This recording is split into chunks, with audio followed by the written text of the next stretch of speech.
je bali kumanika na TV. Wala TV vakulaba ko akilipa ko mwana oyo gwagala ngamusa ye Uganda. Manje sawa kubanga sura kadana TV bana banje abalaba clips okuba bafolowinga era nga December 15 ino mwana gunanula wano nze nakugamba ndi mutolosi naye kubanga mutolosi esawudi nogenda mutolosi nobenjagala kubira minister of labor kasitamba nakirizinganya ne personal kumpa thata na mawuto kumali taina kumanyira kati buli mwana yenna era n'oyo mukwano gwe baba singa tabadde ne location akubira minister of labor direct tebabuuza tebakola ki batuukira kubuuza omwana omumanyi tebalyanguzi batuyisa oba ngugambe simanyi bano abantu baakatira ekyokulabirako omwana gwe nabawa yali amaze yamala contract nayongera nabamwongera ne bamukolera omwaka kati mwemukatana TV ono omwana bwe yamala kukola abakoledde omwaka tusembera mu Christmas kubanga nze wonna manyifu abato tukyasuuse ebiyumba wakuba tutuuka balungi olwawo kati bwe natuuka wano ne musinkana kubanga ffe twali mu estate ze bayita compound nga tusinkana naye buli waggulu tuta abaana kati omwana oyo nabeera nga mpitiramu obuzibu bwe nembeera nga muwa emmere mubbira emmere si kumubbira kubanga ze madamu wange mulungi era namugambanga buli kimu banga bamutwalire nga ngamba nti abantu baabo kati lwakyalumu nga ngamba nti bosi oyo yamugambye bwe yabanga amukalira namugamba njagala kugenda namugamba nze si yenze nakugula brother wange yakungulira ate ali America nze si yenze alina passport yo omwana nakuba 99 zino polisi era bakozesa amaga Uganda 99 edakika bakubuuza location abakukati nga ffe batubuuza house number kubanga tuli mu compound bali bamutuuseeko bwe baatuuka ne bamubuuza polisi omwana waboga masigo wamugula omuyina otya ne bamugamba tukuwadde ennaku 10 ng'omukoledde buli kimu omuwadde sente ze kubanga yali ambanja emyezi 4 ng'obwo gwokutaano omwana bwali mukwedima gwatali mukukola kati bwe yalaba nga bigenze mu polisi n'amutwala ku covid bwe yamutwala ku covid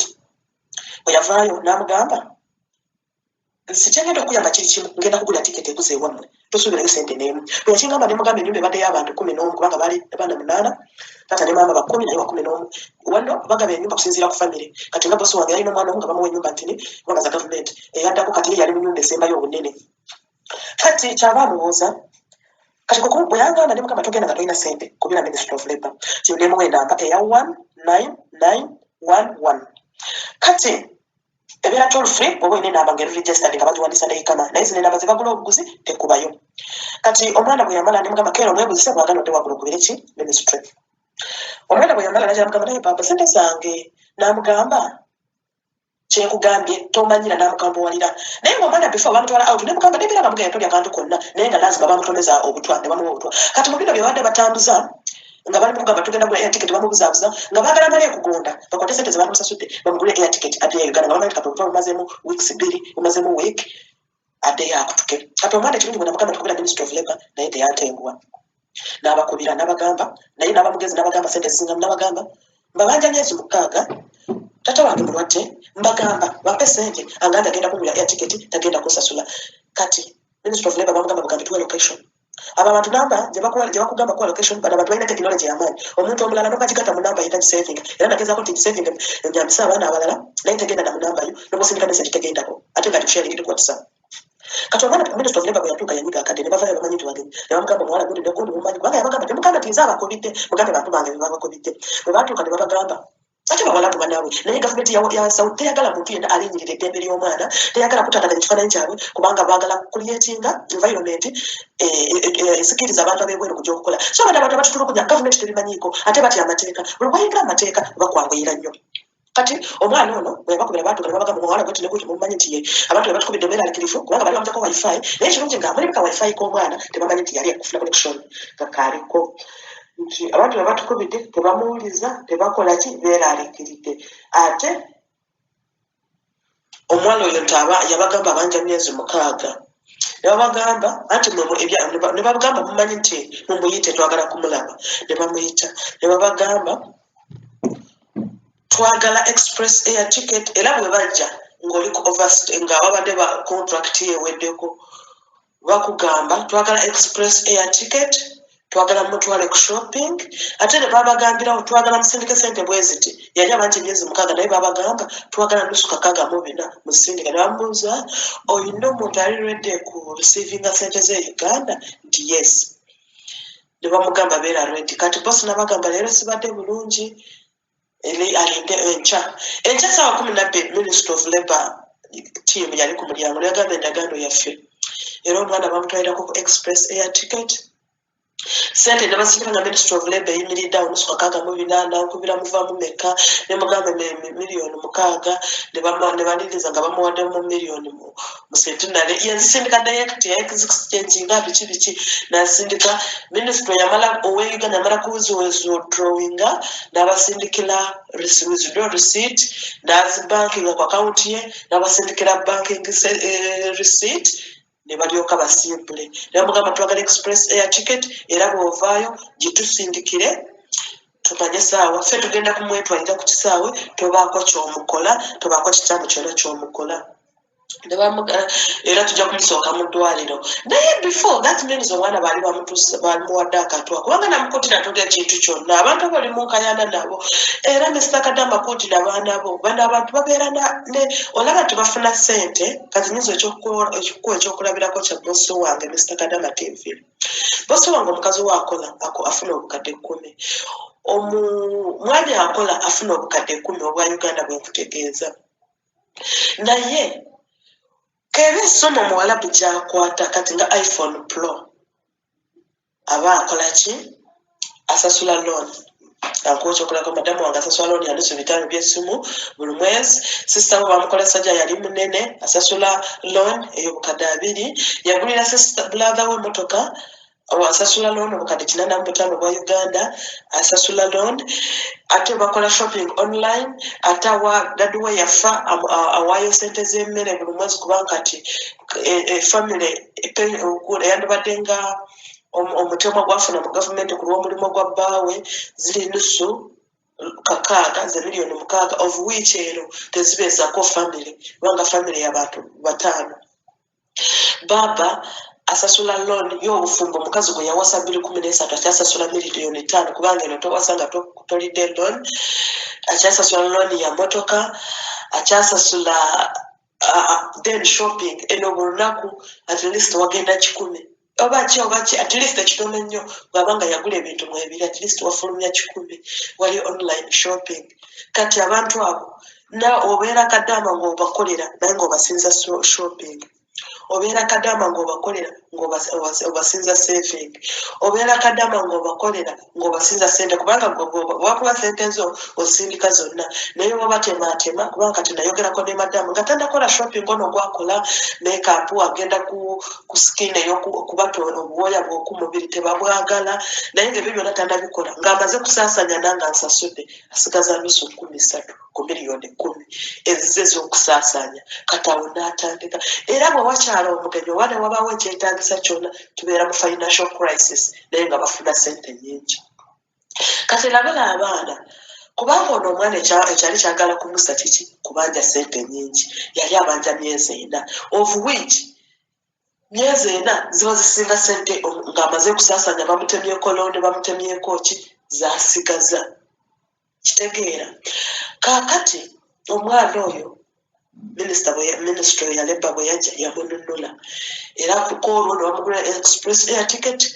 Ministry of Labour yajja nemupikinga ku ssaawa 10 ku musaawa 8 gw'ekiro kubanga flight ya ssaawa 11 z'okumakya ne bamutwala mbulira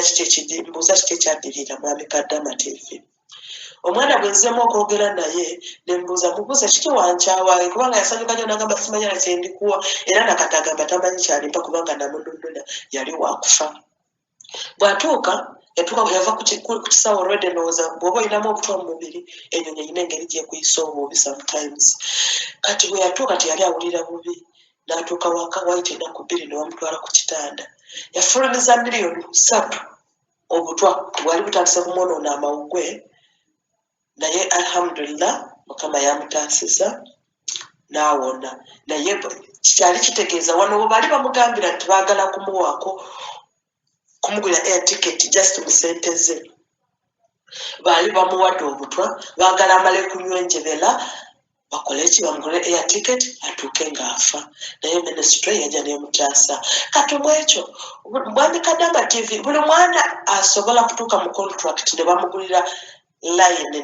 ne kadi ye oba bw'aba afunye kyasi n'afulumako n'agula line n'eyikama ye tafunanga buzibu awo kubanga bo balina branch buli kitundu eno toll free bw'ogikuba ng'ojja kugikuba ng'okobye toll free naye enamba ekuddamu eba ya kitundu kyo eri kumpi naawe ekusaba whatsapp wooli obasindikira location omala kubagamba ekitundu bakubuza oli kitundu ki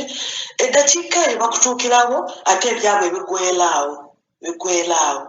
bigweraawo kola olunaku tewali byagamba kubanga amateeka g'eno kati nyina brother wange abadde akola wano mu kitongole kino ekinene nnyo kya gavumenti ekikola byamata by'okunywa amalaaya omwana oyo contract yali egwako nga 26 yes agenda ku renewing naye December agenda kutandika nga lumu ng'olina air ticket yo yanga 26 ge mateeka g'eno olunaku contract yo gwegwako olina okuba ng'olinya ennyonyi sibyagamba contract yagwako nga ddi neza air ticket no olunaku lwegwako era n'abaana benjogera nabo kati nga bw'oba obalaze obuzibu bw'omuwalabu bwe kusooka kumulaga nti njagala kusigala ate contract eweddeko tayagala kugenda kubanga bw'omulaga nti oyagala kusigala yarenewinga in your absence ikama ne contract tekyetaaga nibaya kusayininga agenda just nawayo sente ne barenewinga nayongezayo Ministry of Labor kati tekyetaaga manya nti sisayininze nedda kubwo mugamba nti nsigala yamanyi bwakikwasaganya kubanga batayagala oyingire mu overstay kati ng'olugenda kutuuka olunaku nti weefuule nti njagala genda ate nga wabulaga nti oyagala kusigala ng'olwedde ki yasasula dda overstay yakikwasaganya tayagala oyingire mu overstay kubanga eno amateeka gabakwata nga bw'okiwulira etteeka ly'e Saudi likwata sigamba telikwata fe abatolosi oba likwata maidi likwata omunansi kati ekyokulabirako wati abafe abatolosi batuwa ekitiibwa eno e Saudi bwe bamukwata ng'akoze omutolosi asasula miliyoni emu eya riyals kakati fe bakuvuga bakutwala ku deportation center kati tuti oba bamusiba myaka 5 omutuuze kati kyeyewala ki bw'oba mwatesezako 2,500 aze kusasula bulungi nga takola ki kubanga tayagala chaos yonna ewuwe kubanga poliisi wetuukira nga bamugamba okozesa omuntu mu bukyamu gwamuleetera abantu bano okutoloka fe baduwa ekitiibwa kusinga n'abantu be bataddemu ssente ate nga kuwa ssente nyingi n'olwekyo kuutira abaana tebabanjanga ssente omwana waffe bw'oba yagala kusindika ssente za myezi 3 mulundi gumu boosobola kukwasinga ssente za buli mwezi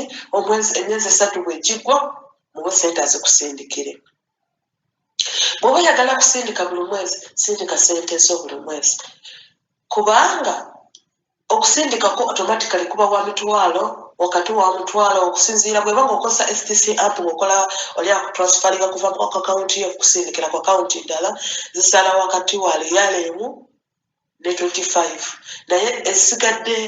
agency companies endala Western Union Omano Worldwide Transfer zonna zisala riyal 25 sente zaffe zifiira mu exchange rate sinziira ku bbeeyi ya dola kuulu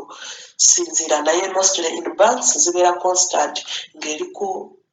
riyal emu yenkana n'olwenda lwa Uganda teyenkana na 10 so sometimes zibeera ku 9.92 2 point something 9 riyal emu teyenkanangako 10 lwa Uganda kyova laba sente zaffe abaana bakomplaina ngu banka asala sente nyingi naye banka tesala sente nyingi zibeera ku ki ku exchange rate banka esala mutwalo 2 n'ekitundu eva ziba mutwalo 2.10 kubanga ziba riyal 25 so abaana bakuutire ekibaseweesa obutwa ekibakola bose ekimuwaga kusindika kugamba nti ngenda kugulira tiketi mu sente zo kubanja sente nyingi omulalabu bw'omubanja n'omugamba nti nkubanja sente buli mwezi gwe gugwa n'ogambye bikola sigenda kukola nga tompadde sente zange azikuwa naye buli bw'obanja emyezi 3 omuwalabu tabeera na sente zisasula okujjako bana bakolamu dda abalina companies naye nti omuntu akeera n'agenda mu ofiisi najja babona amayumba ge babeeramu gabeera ga loan bweba nga ye yakagigula miliyoni 3 eyalisasula kwa myaka 10 buli kimu buli kimu kibeera kya loan motoka bw'olaba avuga motoka mpya tewali akwata kashi ng'agula motoka mpya nedda so mwami Kadaama alabula abaana baleme kubanja ssente nnyingi ate ekirala buli mwana alina essimu nga ali mu buzibu asobola kukuba 1911 eyo toll free ya Ministry of Labour egenda direct ate bw'oba basobola bagende ku Google bagugolinge nsobola kukusindikira na wano kubanga nze nali gugolinga naye mpisigasa kuforwardingira abaana abali mu buzibu buli kitundu kibeeramu ne landline namba buli kitundu kibeeramu ne office okuba toll free bakusaba location bakutuukako obuzibu bwe bugwa there and there kigwerawo kambe ng'abadde akuyisa bubi tuli supposed kubanga tufuna off y'olunaku gwe nobwogera nogamba off contract egamba kufuna off buli lunaku kubanga bo bafuna off era nze wano ndi bweru ndi mutolosi naye every Friday bangamba tokola kubanga nali sikimanyi nze nga buli Friday tugula mmere bweru paka baba bwe yagamba leero tetulina ssente bali mu financial crisis nagamba madamu kajakirira afumbe ne mukama nedda nja kufumba baba nagamba nedda ati oli supposed kubanga oli off bw'oba naafumba it's okay so Friday bwe nsuka oba nongooseza oba sinongooseza it's my own Friday I'm supposed to be off. So bw'okera n'obwobakubira nti contract yange ngamba kufuna olunaku lwa off sirufuna bagirawo bamugamba Friday toli supposed kukola bw'abanga omubanja sente n'obakubira n'obagamba omusaala gwa mwezi gwange gugwako nga 15 naye ansasula nga 23 nyina ebizibu waka sente zirina okugenderawo batuukirawo tebagamba nti oba yankya obadde eyo esaawa bw'obanga oli kumpi ne ofiisi kibatwalira eddakiika 10 bw'obanga toli kumpi ne ofiisi kibatwalira esaawa naye lazima bavuga ne bakutuukako ate bawalabu banaabwe naye babakwasa amateeka etteeka lyeno likola so buli mwana ali muzibu kati oyo kanze kusindikira screenshot y'enamba ziri kati oyo bw'aba alina location y'omwana oba ng'alina ebipapula bya poosi asobola kubakubira n'abasindikira ebipapula bya poosi bamunoonya bamutuukako kubanga eno ikamayo beerayo balina details ya buli kimu nagezaako n'okuyamba n'omwana gwe bayita Namutala Rachel naye omwana abalinga gwe baaloga ate najja muki ate nagamba ambasada negamba nsooke muwemu gaapu banga nze nali njalateeko sente zange nkubire office eri mu kitundu ky'ekyetabuuku basindikire location ye kubanga yali yagimba basindikire buli kimu n'enamba ya bosi wegina negamba kansooke ndeke naye nsaba kimu oyo omwana aleme kufiira mu contract naye kyoba okutera abaana baleme kukola ki kubanja sente nnyingi kubanga abantu bano okubulira amazima mwami Kadaama tebalina sente kubanga bw'aba avuga motoka mpya ya loan zino iPhone 13 Pro ziba za loan oba omukazi takola bw'aba takola ajja kugenda agijja yagimuwe naye nga ya loan kubanga abakazi beeno baagala sente kyova olaba abafubi b'abazeeyi so olina okumuteekamu sente ng'oli musajja so ebyo ebitete bya pate dress zino pate zitabulukedde eno tewali lugoye luka wansi wa 10 eyo miliyoni plus so abaana balabale baleme kubanja sente nnyingi ate ennyamba ya Ministry of Labour bagyeyambise kubanga bayambirawo bagirawo tebasosola tebagwira ludda lwa boosi gamukwatirawo ate batya amateeka kubanga omwana bwe badda munda bamubuza gwe wakubidde bano nebagamba nti nedda simanya ani abakubidde naye lazima bali bamaze kumuwa obutwa nga baagala agonde era bwe yaze e Uganda alhamdulillah ministry simanyi katonda we yayitira munze nemuwa enamba ya Ministry of Labour ministry nemununula ng'obulwadde bunaba kumwonoona byebyo ebyange